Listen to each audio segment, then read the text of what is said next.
C'est un sentiment de liberté qui est dur à atteindre. Je les aime beaucoup, mais je peux pas manger un snack à 11h le soir chez nous. Je pense que vous attendez peut-être pas à ça. Allez YouTube, aujourd'hui je vous retrouve dans ma nouvelle chambre, dans mon appartement, pour vous parler de mon expérience d'habiter seule et d'avoir été en appartement depuis 2 ans. Parce qu'au moment où la vidéo va être en ligne, je pense que dans 2 semaines, ça va faire 2 ans que j'habite toute seule, que je suis déménagée à Québec. Fait que je trouvais que c'était le moment parfait pour répondre à vos questions, premièrement parce que j'ai des questions qui rentrent vraiment souvent par rapport à ça. Puis juste vous dire qu'est-ce que j'ai appris dans ces 2 ans-là, des choses qui sont ressorties dans mon expérience. Fait que si jamais c'est quelque chose qui peut vous intéresser, n'oubliez pas de regarder la vidéo au complet, de vous abonner pour ne pas manquer les prochaines de ce genre-là et de liker si ça vous intéresse. Fait que c'est parti! Petit background avant de commencer, si jamais vous n'étiez pas au courant, ça fait maintenant 2 ans que j'habite toute seule. J'ai déménagé à Québec pour mes études à l'université. J'ai maintenant terminé mes études et je suis déménagée dans un autre appartement dans le même building il y a à peu près 2 mois. Donc ça fait maintenant 2 ans que j'habite toute seule dans 2 appartements différents et c'est un choix que j'ai fait d'habiter toute seule, puis vous allez savoir pourquoi au cours de la vidéo. C'est quelque chose que j'ai apprécié, que j'ai décidé de continuer. La première chose que je dis tout le temps, c'est que tout le monde devrait habiter toute seule au moins une fois dans sa vie. Si c'est quelque chose que vous considérez ou que vous avez l'occasion de faire, ayez pas peur. Selon moi, tout le monde devrait le faire au moins une fois. Si c'est juste 1 an, vous l'aurez fait au moins.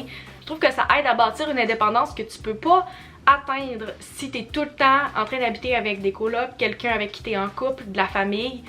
C'est quelque chose qui peut faire peur à beaucoup de gens, mais je le conseille si jamais vous considérez, vous grandissez tellement dans ces années-là que vous habitez toute seule. Moi j'ai tellement appris sur moi-même dans les 2 dernières années, puis ça m'a tellement aidé à grandir encore plus rapidement que si j'avais habité avec quelqu'un tout le temps. Pourquoi j'ai décidé d'habiter toute seule? À la base c'est quelque chose que je considérais depuis plusieurs mois, puis j'étais curieuse de voir si c'est quelque chose qui fitait pour moi. Au fin fond de moi, je savais que je voulais habiter toute seule au moins quelques mois, quelques années. Puis c'était quelque chose que je voulais faire pour moi-même, pour ma croissance. C'est ça qui faisait le plus de sens pour moi aussi, avec les gens qui avaient autour de moi à ce moment-là. Je voulais pas prendre la chance de briser une amitié en habitant avec une amie, parce que j'ai vu de nombreuses fois des gens, puis on en entend parler tout le temps, des amis proches qui habitent ensemble puis ça brise leur relation, des couples qui découvrent que ça fait vraiment pas quand ils habitent ensemble. Oui, c'est quelque chose qui peut vraiment bien fonctionner pour certaines personnes. Je préférais vraiment payer plus cher puis vivre l'expérience, puis au pire habiter avec des gens plus tard si je vois que ça fonctionne pas, mais je préférais le faire puis l'essayer au moins une fois. Je l'ai mentionné, mais évidemment ça coûte beaucoup plus cher d'habiter toute seule que d'habiter avec des colocs. Si je vous donne des chiffres ici, à Montréal en 2021, un 4,5 coûtait en moyenne 903 $ que vous pouvez diviser par 2, contrairement à un 3,5 810 $. Fait que comptez-le, c'est plus que 50% plus cher d'habiter toute seule parce que vous devez payer le loyer, l'épicerie, la déco, l'internet, tout ce que d'habitude les gens séparent en 2 si vous habitez avec une autre personne ou en plusieurs si vous habitez 3-4, mais que vous devez payer toute seule si vous habitez seule. Une autre chose que j'ai appris rapidement en habitant toute seule, c'est que c'est vraiment moins motivant de cuisiner pour une seule personne que pour 2 ou pour plusieurs personnes. Personnellement, je trippe pas tant sur la cuisine, mais je trouve ça tellement plus motivant quand il faut que je le fasse pour une famille, par exemple quand je retourne chez mes parents, puis il faut que je cuisine un repas pour la soirée, que si je suis toute seule, parce que quand t'es toute seule, tu te dis « Gars, ça me parle pas de cuisiner ce soir, personne n'est affecté, c'est pas grave », tandis que si t'as des gens autour de toi qui sont comme affectés par ça, ça va plus te tenter de le faire, puis tu vas te forcer un peu plus. Quand t'es toute seule, c'est beaucoup plus tentant de dire « Je vais aller manger du resto, je vais pas me forcer ce soir », pas grave si c'est pas trop nutritif parce que c'est juste toi que ça affecte. Je suis vraiment curieuse par rapport aux chiffres, fait que j'ai cherché un peu plus, puis dans la dernière année, il y a plus que 17% des adultes au Québec qui habitent toutes seules. Fait que c'est plus que 1 million de personnes, ce qui est quand même incroyable parce que moi je connais personnellement pas tant de monde qui habite seul. Mais ce nombre de personnes-là augmente d'année en année, puis il y a quand même presque rien qui est conçu pour les personnes seules. C'est niaiseux, mais on est obligé d'avoir des suppléments par le gouvernement parce que c'est beaucoup plus cher. Il n'y a rien qui est conçu. Par exemple, dans la nourriture, mon meilleur exemple, c'est à l'épicerie. Il n'y a rien qui est conçu pour une seule personne. Tous les emballages sont faits pour au moins 2 ou une famille. Si vous devez acheter des épinards, vous êtes comme pogné 2 semaines à en manger non-stop pour essayer de pas les gaspiller. Il faut comme essayer de trouver des petits tricks quand vous habitez à une seule personne pour contourner ça parce qu'il n'y a rien qui est fait pour vous comme personne seule. Avant de déménager, je pensais que la déco c'était un peu superflu, puis je me suis vraiment rendu compte que c'est plus le fait de rendre un espace le tien que le côté esthétique qui est important pour moi parce que c'est vraiment super important de se sentir à la maison puis se sentir bien chez soi. Puis pour continuer sur ce point-là, il y a vraiment plein de choses que vous pouvez faire qui font sentir mieux à la maison. Personnellement, les chandelles que j'ai partout dans mon appart. Le détergent, c'est niaiseux, mais le détergent que vous utilisez, moi j'aimais vraiment celui-là chez mes parents, fait que j'ai continué à avoir celui-là pour avoir une odeur familière. Les plantes, ça fait vraiment que je me sens bien chez moi. Évidemment, tout ce que j'ai mentionné ne sont pas dans le frame présentement parce que c'est pas cute. Je suis vraiment une fille qui a besoin de ses repères puis de ses routines, puis c'est ce genre de choses-là qui font que je me sens vraiment bien. Fait que moi je vous conseille, si jamais vous venez de partir de la maison ou que c'est quelque chose que vous considérez, de trouver les choses qui vous faisaient sentir bien chez vos parents. Fait que ce genre de choses-là comme le détergent, des détails que vous vous dites « oh ça me faisait sentir bien, j'aimerais ça l'avoir dans mon chez-moi » et les choses aussi que vous dites « hey je pouvais pas avoir ça chez mes parents mais je veux tellement pouvoir le faire chez moi maintenant que j'ai l'occasion ». Chez nous on n'avait jamais de chandelle parce que ça donne mal à la tête à ma mère. Puis la première chose que j'ai faite quand je suis déménagée, c'est d'acheter des milliers de chandelles. Juste pour pouvoir mettre des odeurs le fun, de pouvoir comme mettre des petites choses qui me rendent plus confortable, qui me font dire hey c'est chez nous, au lieu de juste être une grosse pièce blanche que je loue puis qui est pas à moi, tu sais. Maintenant on va passer aux questions que vous m'avez posées sur Instagram. En passant, si vous ne me suivez pas encore sur Instagram, je vous conseillerais de le faire maintenant. Mais vous avez posé tellement des bonnes questions puis je voulais absolument les inclure dans la vidéo parce que je trouvais vraiment que c'était des choses qui étaient pertinentes à répondre. Fait que la première question qu'on m'a posée, c'était la chose la plus difficile quand tu habites seule. Selon moi, je suis vraiment pas manuelle, fait que la chose la plus difficile en habitant seule, c'est vraiment de pas avoir quelqu'un qui peut m'aider à poser, réparer, tout gérer les affaires de l'appart que normalement ça serait comme l'homme de la maison. Je veux vraiment pas embarquer dans ces affaires hétéronormatives là, mais comme la personne manuelle du couple ou de la famille qui ferait.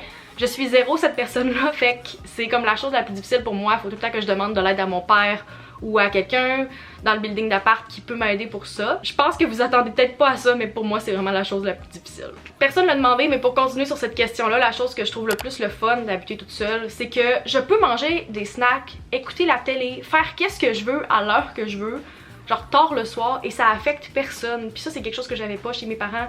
Je les aime beaucoup, mais je peux pas manger un snack à 11h le soir chez nous parce que t'as tout le temps quelqu'un qui dort à côté, puis j'aime ça pouvoir mettre les lumières, la couleur que je veux. Puis écouter de quoi sur mon divan à comme 11h avec mon popcorn, puis je suis tranquille, puis ça affecte personne. C'est un sentiment de liberté qui est dur à atteindre à part dans ces moments-là. La question qu'on me pose le plus souvent, je pense depuis que j'habite toute seule, puis je tenais vraiment à y répondre, c'est est-ce que je me sens seule parfois, puis si oui, qu'est-ce que je fais dans ce temps-là? Puis peut-être que ça dépend des personnes évidemment, mais de mon côté, pour être honnête, ça arrive vraiment pas souvent. Vu que j'habite toute seule, je pense que c'est vraiment quelque chose que je trouve important à préciser. J'ai toujours le choix de voir des gens, puis si ça me tente pas, j'ai le choix de pas les voir. Quand tu habites avec une amie par exemple, vous êtes tout le temps pognés pour vous voir, puis si tu veux pas voir la personne, faut comme que tu t'enfermes dans ta chambre ou que vous soyez dans des pièces différentes. Puis je veux pas avoir à éviter les personnes. Si j'habite toute seule, j'ai le choix de sortir et d'aller voir mes proches. Qu'est-ce que je peux pas faire si j'habite avec ces gens-là? Je pense que ça fait que quand je vois mes amis aussi, j'ai comme plus le goût de les voir encore parce que j'ai été toute seule pendant des heures, des jours avant de les voir. Puis en plus, j'ai fait le choix d'être avec eux. Fait qu'on dirait que ça fait que je suis encore plus contente d'être avec eux. Je sais pas si c'est clair. Sinon, dans les moments que je me sens un peu plus seule, j'aime ça appeler de la famille, des amis, soit en FaceTime, au téléphone. J'aime ça aller prendre une marche aussi. Même si je suis toute seule, on dirait que quand il y a des gens autour, même si je leur parle pas, c'est quand même, ça enlève ce sentiment-là un peu de solitude. Sinon, vous pouvez essayer de planifier des activités avec d'autres gens quand vous vous sentez un petit peu plus toute seule. Fait que texter quelqu'un puis de dire hey, ça te tente-tu qu'on se voit, on peut aller marcher ensemble. Puis moi, j'ai toujours du son avec moi. Fait que j'ai toujours mes écouteurs presque 100% du temps dans ma journée. Soit j'écoute un show, mon comfort show, ça me fait toujours sentir bien. Mettons mes séries préférées genre New Girl, Brooklyn Nine-Nine, je me sens toujours bien quand j'écoute ça. Fait que si je me sens un peu moyen dans un bon mood, ça va toujours me remonter. Puis j'ai toujours un podcast, une série, quelque chose dans les oreilles, fait que je me sens pas toute seule parce que j'ai toujours quelque chose avec moi. C'est pas le gros silence autour. Une autre super bonne question que j'ai reçue, c'est est-ce que je fais des choses où je pense différemment depuis que j'habite seule? Puis ça m'a aidé à réfléchir parce que c'est pas quelque chose que j'avais vraiment pensé avant de recevoir la question. Je pense que je suis vraiment rendue particulière sur certaines choses dans mon appart, fait comment les choses sont placées parce que je suis tellement tout le temps toute seule que si quelque chose est déplacé, c'est moi qui l'ai changé de place, tandis que si quelqu'un vient chez nous puis déplace les choses ou les range à des endroits différents, je vais tout de suite le remarquer. Puis vu que c'est vraiment plus tranquille chez moi que quand j'étais chez mes parents par exemple, je suis vraiment rendue plus sensible au bruit. Fait que quand j'arrive ailleurs ou dans un environnement où il y a beaucoup de sons, beaucoup de personnes différentes, ça me overwhelm un peu. j'arrive chez mes parents puis il y a comme 3 personnes qui parlent en même temps, puis en plus il y a le son de la télé qui est monté au bout, ça va me faire capoter parce que je suis habituée à être juste dans mon cocon avec mon propre son, pas trop fort. Puis surtout que j'ai mes écouteurs, il n'y a jamais de son autour de moi, il est toujours juste dans mes oreilles. Fait que quand j'arrive ailleurs puis il y a plein de sons, je suis comme oh my god. Ça me fait capoter un peu, mais c'est pas quelque chose que je vivais avant d'habiter toute seule, mais ça c'est comme juste personnellement, ça veut pas dire que ça va vous arriver. Ensuite, c'est une discussion que j'ai eue avec des amis aussi. Est-ce que j'aimerais avoir un animal de compagnie bientôt? Puis c'est vraiment mon opinion personnelle, vraiment aucun jugement envers les personnes qui choisissent d'avoir des animaux de compagnie. Mais présentement, je me sens pas 100% prête de m'occuper d'un animal puis de devoir gérer ça. Présentement, j'ai la liberté de juste partir plusieurs jours chez mes parents puis de avoir juste mes plantes à gérer. Tandis que si j'avais un animal, il faudrait que je m'occupe de l'animal aussi. Je pense pas que je suis rendue à cette place-là dans ma vie. Je dis vraiment pas non parce que dans quelques années, c'est sûr que ça m'intéresse. Peut-être plus quand je vais être propriétaire, que c'est quelque chose que j'aimerais. C'est comme quand je vais être rendue proche devant ma famille, mes enfants, là, je serais prête à avoir un animal. Je suis vraiment une cat person, fait que c'est clair que ça va être un chat. Désolée aux personnes qui trippent sur les chiens.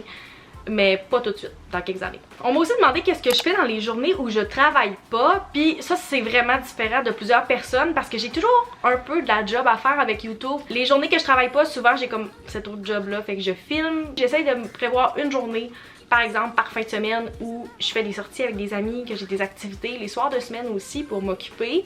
Mais j'aime ça avoir une journée où je suis vraiment toute seule pour me reposer parce que ça me prend ce temps-là pour me ressourcer. Si j'ai tout le temps des gens autour de moi, on dirait que je suis pas capable de relaxer. L'été, je suis vraiment rendue souvent au Lac-Saint-Jean aussi, fait qu'au moins une fin de semaine sur 2, je suis là-bas. Fait que ces journées-là, je suis tout le temps avec des gens aussi, j'ai pas le temps de m'ennuyer, les fins de semaine passent super vite. L'automne, l'hiver, ça arrive vraiment moins souvent.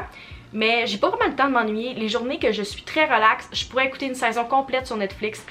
Puis j'ai pas de problème avec ça, il y en a qui aiment pas ça, passer du temps toute seule ou juste rien faire. Moi j'ai aucun problème avec ça, fait que ça fit vraiment bien dans mon lifestyle aussi d'habiter toute seule. Ensuite, la dernière question que je voulais répondre, qu'on me pose vraiment souvent aussi, c'est quand je vais rencontrer quelqu'un, est-ce que je pense emménager tout de suite avec elle/lui? Pour l'instant, j'ai signé un bail de 2 ans, fait que je vous dirais que c'est pas dans les plans pour le court terme. Si jamais j'en venais à rencontrer quelqu'un dans les prochains mois, peut-être que je le considérerais à la fin de mon bail, fait que comme en 2024. Peut-être qu'à ce moment-là, je serais plus prête, mais je sais qu'il faut vraiment que je sois embarquée dans une relation à long terme pour faire ce saut-là. Parce que je veux pas déménager avec quelqu'un, me rendre compte que ça fonctionne pas, puis retourner être toute seule idéalement. Fait que je pense qu'il faudrait que je sois avec la personne au moins 1 an avant, puis vraiment bien la connaître avant de décider d'emménager avec la personne. C'est tout pour la vidéo, j'espère que vous avez apprécié cette réflexion sur mes 2 premières années d'habiter toute seule. Il me reste encore au moins 2 ans d'habiter toute seule avec ce bail-là, fait que je pense que c'est parti pour un autre 2 ans de force.